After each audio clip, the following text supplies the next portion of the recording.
Olá pessoal, sejam bem-vindos a mais um episódio do Godic Talks Empresarial. Eu tenho o enorme prazer de ter aqui como meu convidado o Gustavo Tavares Borba, meu amigo.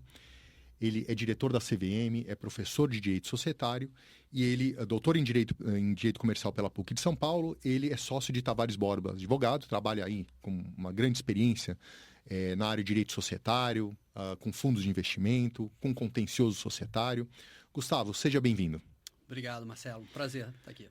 Bom, hoje a gente vai tratar de um assunto que, por incrível que pareça, desde 1976 ele vem sendo debatido e a gente não conseguiu, apesar de estar lá na lei das SA, lei 6404, a gente não conseguiu ainda chegar numa conclusão se a interpretação tem que ser para o lado A, para o lado B, um pouquinho para o A, um pouquinho para o B, que é a questão do conflito de interesse, não é isso, Gustavo? Isso mesmo.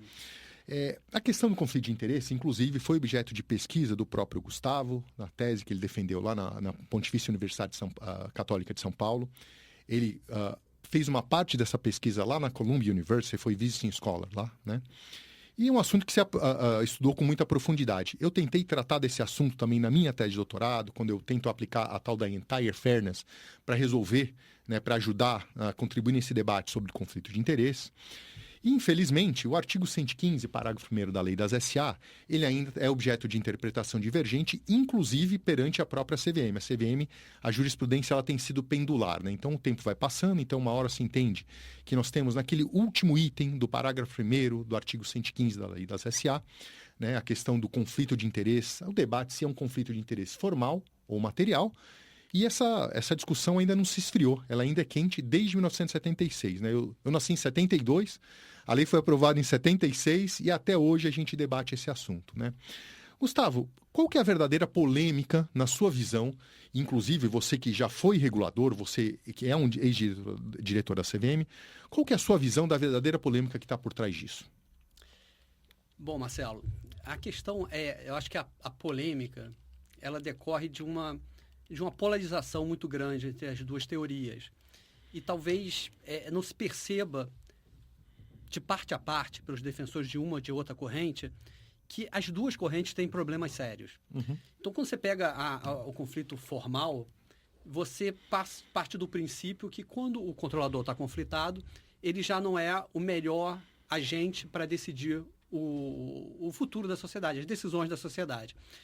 Porque a base, né, eu acho que a gente tem que dar um passo atrás para saber qual é o princípio. Né? O princípio geral no direito societário é o princípio majoritário. Uhum. Então, entende-se que o controlador ele está em melhores condições de decidir as questões relacionadas à sociedade, porque ele tem melhores incentivos para essa decisão. Como ele investiu mais, ele tem mais interesse em gastar dinheiro buscando informações, por exemplo. E corre o maior risco também, né? Corre, mas acho que o primeiro que se fala é sempre o risco, mas eu acho que o risco vai a reboque, na verdade. Porque a questão do princípio majoritário, o porquê de ser adotado o princípio majoritário no direito societário, é uma questão de eficiência decisória. Uhum. O controlador ele tem mais incentivos a buscar informações, o que demanda tempo e dinheiro, e ele tem mais incentivos a ponderar muito sobre essas decisões, justamente pelo fator que você se referiu, porque ele tem mais a perder e a ganhar.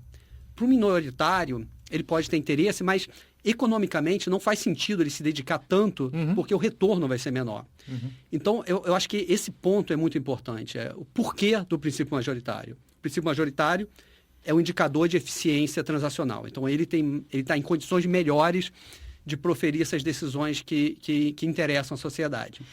E esse é um conflito meio que típico aqui no nosso mercado de capitais, ou no nosso mercado de bolsa, porque a companhia aberta típica brasileira tem um controlador definido, né? É diferente um pouco daquilo que a gente vê nos Estados Unidos, em que a pulverização, ela torna esse conflito, e ele existe, mas ele torna esse conflito menos importante, porque muita coisa se decide por maioria de voto, sem aquele grande controlador, às vezes você tem um pequeno controlador, né?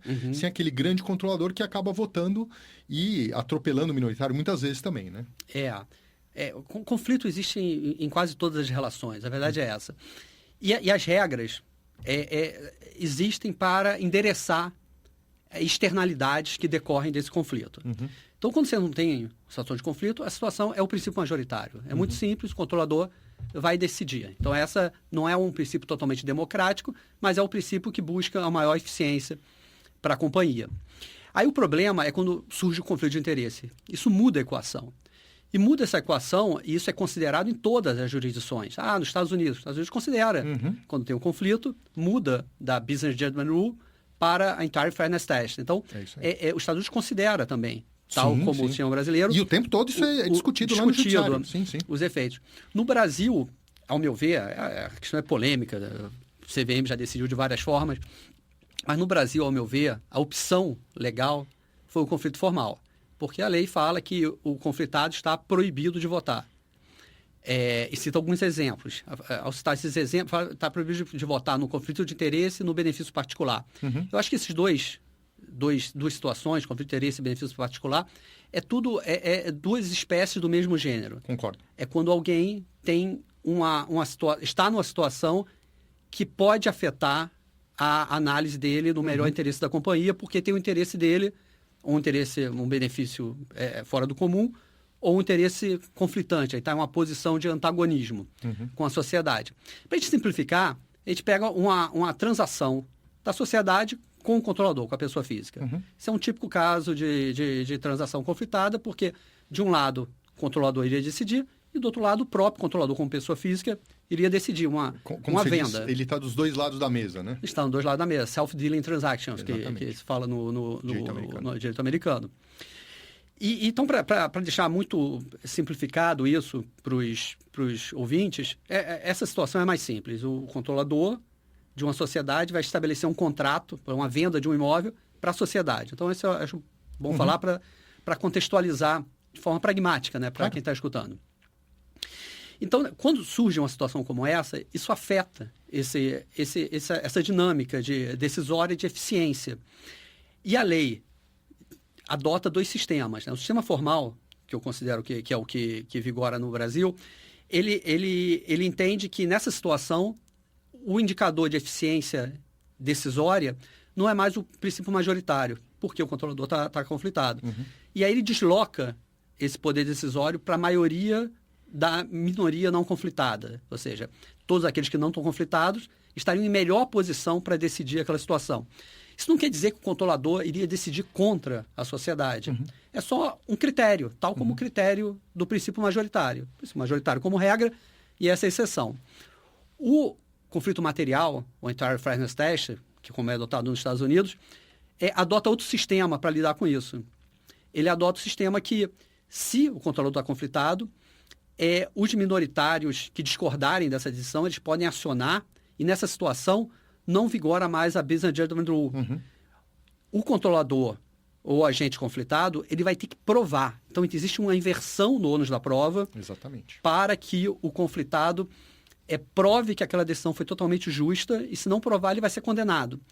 Isso gera externalidades porque é uma situação muito desfavorável ao controlador. Muitas vezes, nos Estados Unidos, apesar dele poder decidir, ele prefere submeter aos minoritários para evitar que ele se submeta a esse ônus muito grande. Ele desconflita a operação, né? Ele desconflita a operação. E também, dentro dessa equação, tem os comitês, né? Tem que ter um comitê que possa negociar e gerar um ambiente que promova uma decisão justa. Perfeito. Qual é o problema de cada um desses sistemas? Ambos têm problema. O sistema formal, ele gera um custo de transação muito grande. Porque o controlador, que está conflitado, ele tem que convencer a minoria de que aquela decisão é boa para a sociedade. E a minoria pode não ser convencida, por vezes, em decisões que são boas para a sociedade. Então, ele pode, por receio que o controlador vai se beneficiar daquela transação, ou porque não está habituado com o processo decisório, ele pode rejeitar essa transação.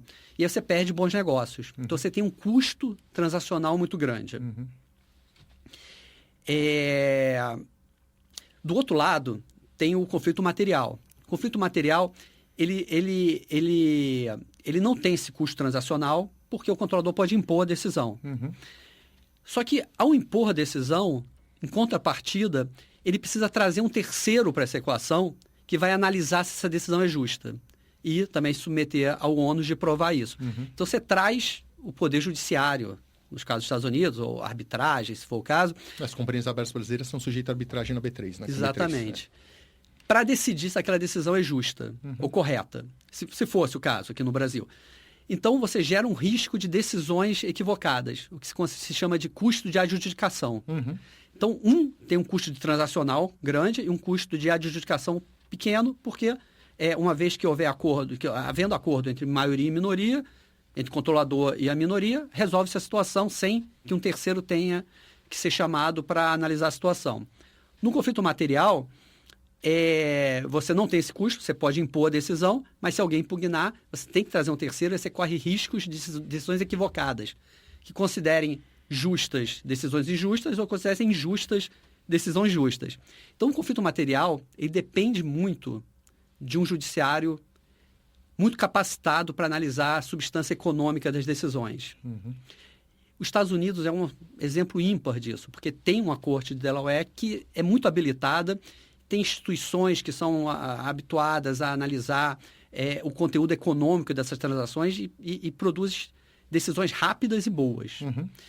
No Brasil, eu não acredito que esse sistema vá funcionar muito bem, porque a gente não tem uma justiça tão especializada, a gente não tem entidades que estão acostumadas a analisar esse conteúdo econômico da decisão. Então, eu acho que a gente teria no Brasil, se efetivamente adotado o sistema material, um custo de adjudicação muito alto, com risco de decisões que analisem de forma não apropriada essas situações. Mesmo com o regime que a gente tem hoje, um regime basicamente obrigatório para as companhias abertas, que elas precisam adjudicar isso via CAN B3, você acha que ainda assim o risco é grande de encontrar, talvez, árbitros não tão conhecedores do assunto, por exemplo? Porque, primeira coisa, por que funciona tão bem Delaware? Porque a decisão é rápida, os juízes analisam o conteúdo econômico e as decisões resolvem as situações e criam um precedente. O problema da arbitragem, eu acho que tem a capacidade, talvez, de avançar nessa análise econômica, mas a gente tem outro problema na arbitragem. É que a arbitragem ela não pacifica realmente a situação. E a razão disso, muita gente fala, porque não tem a divulgação das decisões. Mas, na verdade, a questão é muito mais profunda. Porque na arbitragem não existe um afunilamento para firmar uma jurisprudência. Cada composição arbitral pode decidir de uma forma diferente. E não tem nenhum compromisso. Por exemplo, tem 3 árbitros aqui especializados que decidem de uma forma. Um mês depois vai constituir outro tribunal arbitral com 3 outros árbitros que vão falar, não, aqueles árbitros estão errados.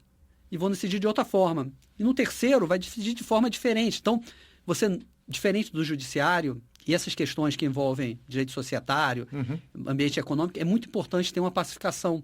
Porque quando você pacifica, bem ou mal, correta ou não correta, você evita a propositura da ação.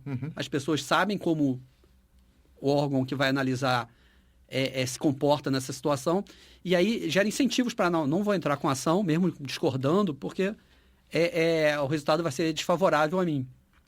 E, por outro lado, a própria companhia não vou fazer isso, porque se eu fizer, a jurisprudência é contra o meu entendimento.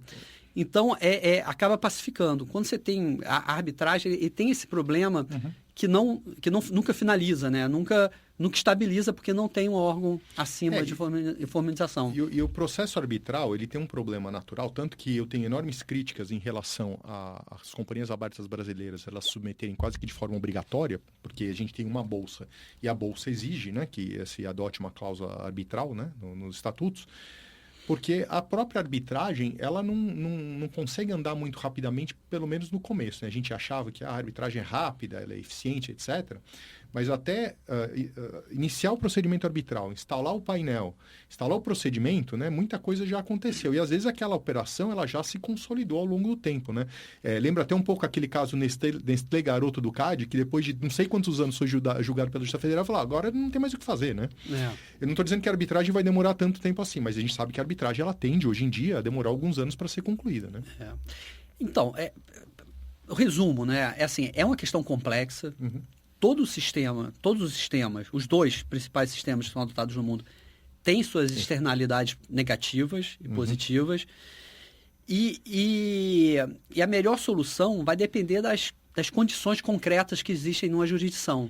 Eu acho assim que tem-se uma ilusão de que o sistema americano... Não é ilusão, é realidade. O sistema americano funciona bem. Mas não é simples replicar aquele ambiente em outros ambientes.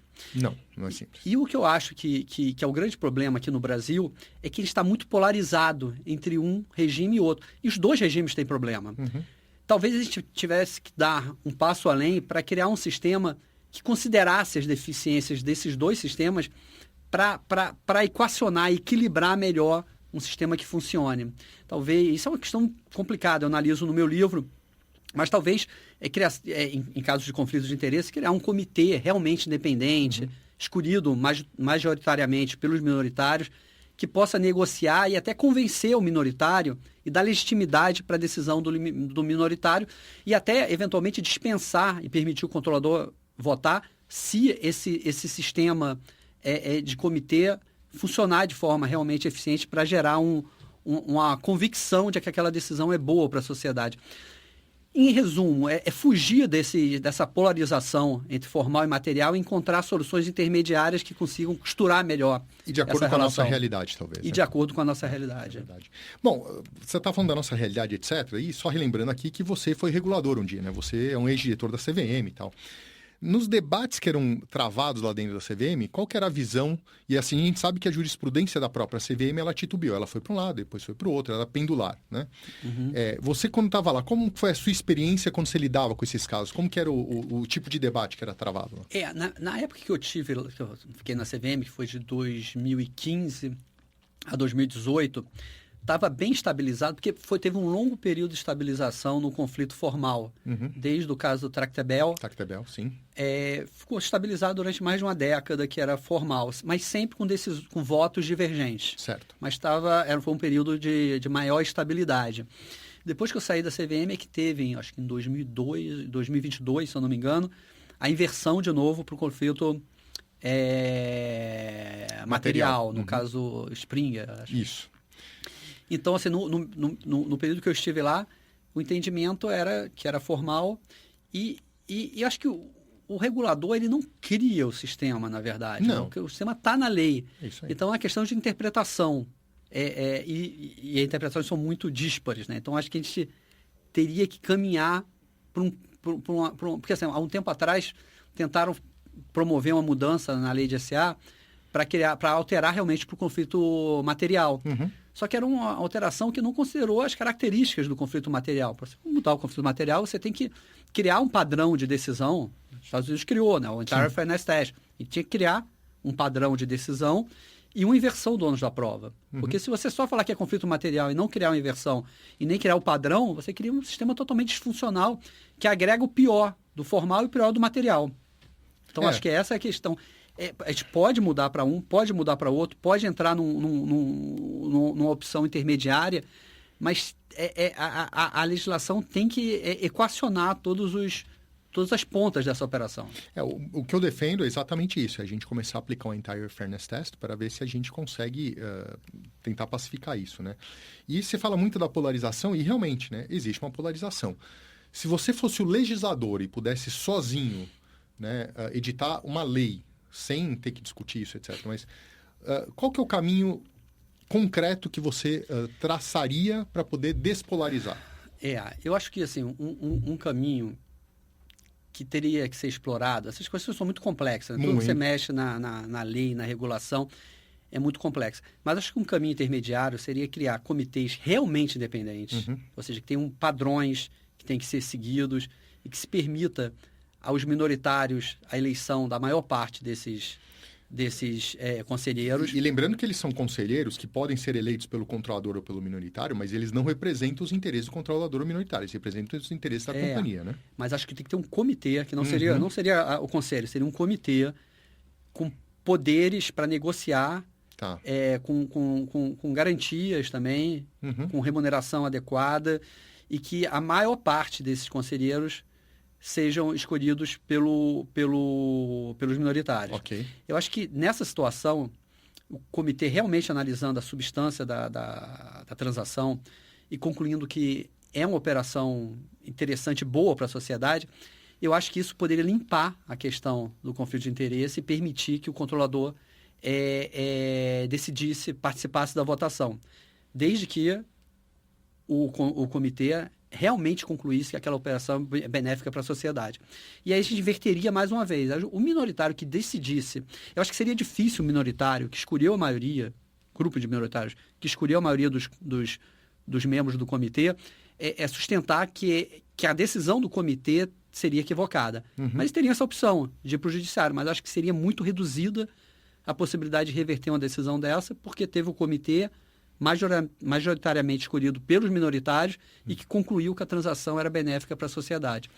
Acho que seria quase que um conflito material de polo invertido. Certo. Você teria o comitê antes, concluiria que aquela decisão era benéfica para a sociedade, esse comitê teria todas as garantias para negociar e, nessa situação, o controlador teria, então, a palavra final. Entendi. Esse comitê ele seria eleito ad hoc para decidir cada caso que aparecesse, ou ele seria um comitê composto por membros do conselho? Qual que é a sua visão a respeito disso? Não, acho que poderia ser um comitê para decisões conflitadas, mas acho que o mais natural seria um comitê para aquela transação.